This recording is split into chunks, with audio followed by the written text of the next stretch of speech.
Hello viewers, আসসালামু আলাইকুম। আজকে আমি রান্না করব হচ্ছে তেলাপিয়া মাছ ভুনা। তো প্রতিদিনই তো কাঁচা মসলা দিয়ে রান্না করা হয়। তো ভাবলাম আজকে একটু ভাজা মসলা দিয়ে রান্নাটা করি। তো তার জন্য কিন্তু এখানে আমি রসুন আর আদাটাকে একটু ভেজে নিয়েছি। তারপরে দিয়ে দিয়েছি হচ্ছে আমি কাঁচামরিচ আর হচ্ছে পেঁয়াজ কুচি। তো এগুলোকে কিন্তু আমি একটু ভেজে নেব। তার মধ্যে দিয়ে দিয়েছি হচ্ছে ২-৩ টা তেজপাতা। তেজপাতাটা দিয়েও কিন্তু এগুলোকে একটু ভেজে নিয়েছি। এর মধ্যে এখন দিয়ে দিব হচ্ছে আমি ধনিয়া পাতা কুচি, এটাকেও ভেজে নিব। তো এর মধ্যে কিন্তু আমি টমেটোটাও দিব। তো টমেটোটা আমি একটু আলাদা ভেজে নিলাম।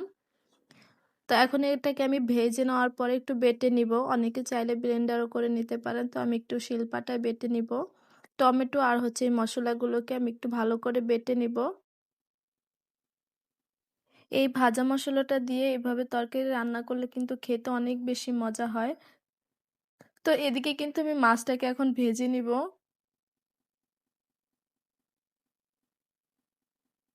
তো তেলাপিয়া মাছগুলোকে আমি ভালো করে একটু ভেজে নিব। কারণ অল্প অল্প ভাজলে কিন্তু ওই মাছটা আমার কাছে খেতে বেশি ভালো লাগে না। যেহেতু আমি মাছটা ভুনা করব তাই একটু ভালো করে ভেজে নিচ্ছি। তো দেখতেই পাচ্ছেন আমার কিন্তু মাছটা ভাজা হয়ে গেছে।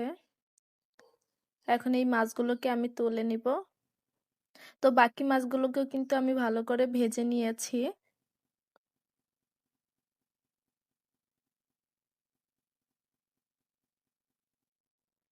তো আমার মাছটা কিন্তু ভাজা হয়ে গেছে। এখন আমি তরকারিটা রান্না করব। তো রান্না করার জন্য কিন্তু এখন আমি এখানে দিয়ে দিয়েছি হচ্ছে পেঁয়াজ কুচি। পেঁয়াজটাকে কিন্তু আমি একটু ভালো করে ভেজে নিয়েছি। এখন এর মধ্যে দিয়ে দিব হচ্ছে ভাজা মসলাটা। তো এই মসলাটা দিয়ে আমি কিন্তু ভালো করে একটু নেড়ে চেড়ে নিব। তো তার মধ্যে কিন্তু আমি টমেটোটাকে আলাদা বেটে নিয়েছিলাম, ওটাকেও দিয়ে দিব। এটা দেওয়ার পরে আমি একটু পানি দিয়ে দিব। পানিটা দিয়ে মসলাটা ভালো করে একটু মিশিয়ে নিব। তো এই মসলাটা ভাজার সময় এত সুন্দর একটা ঘ্রাণ বের হয়েছে, মনে হয়েছিল যে রান্নার আগে খেয়ে নেই। তো এখন এর মধ্যে আমি দিয়ে দিব হচ্ছে লবণ আর দিয়ে দিব হচ্ছে মরিচের গুঁড়ো, হলুদের গুঁড়ো। তো এগুলো দিয়ে কিন্তু আমি মশলাটাকে আবার একটু ভালো করে নেড়েচেড়ে মিশিয়ে নিব। তো একটু পানি দিয়ে দিব। যেহেতু কাঁচা হলুদ মরিচ এটা না কষালে কিন্তু গন্ধটা যাবে না।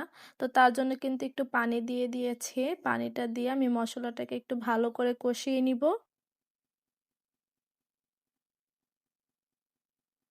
যেহেতু ভাজা মসলা তাই অত বেশি কষানোর দরকার নেই।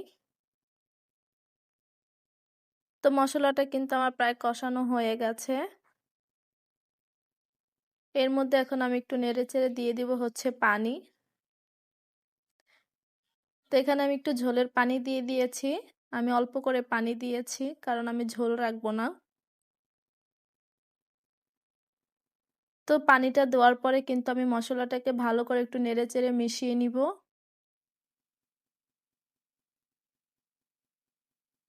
তো ঝোলটা ফুটে গেলে এর মধ্যে আমি দিয়ে দিব হচ্ছে টমেটো। টমেটোটা দিয়ে কিন্তু আমি এখন দিয়ে দিব হচ্ছে মাছ, ভেজে রাখা মাছগুলো।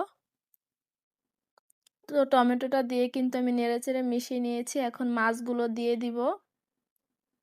মাছগুলো দিয়ে কিন্তু আমি ঝোলের সাথে ভালো করে একটু মিশিয়ে নিব। তা না হলে কিন্তু মাছের সাথে ঝোলটা মিশবে না এবং খেতেও ভালো লাগবে না। তো আমি কিন্তু একটা একটা করে সব মাছগুলো ঝোলের সাথে ভালো করে একটু মিশিয়ে নিচ্ছি। তো এইভাবে আমি কিছু সময় ফুটিয়ে নিয়েছি। তো ঝোলটা আর একটু ফুটিয়ে নেওয়ার পরেই কিন্তু আমি এখন নামিয়ে নিব।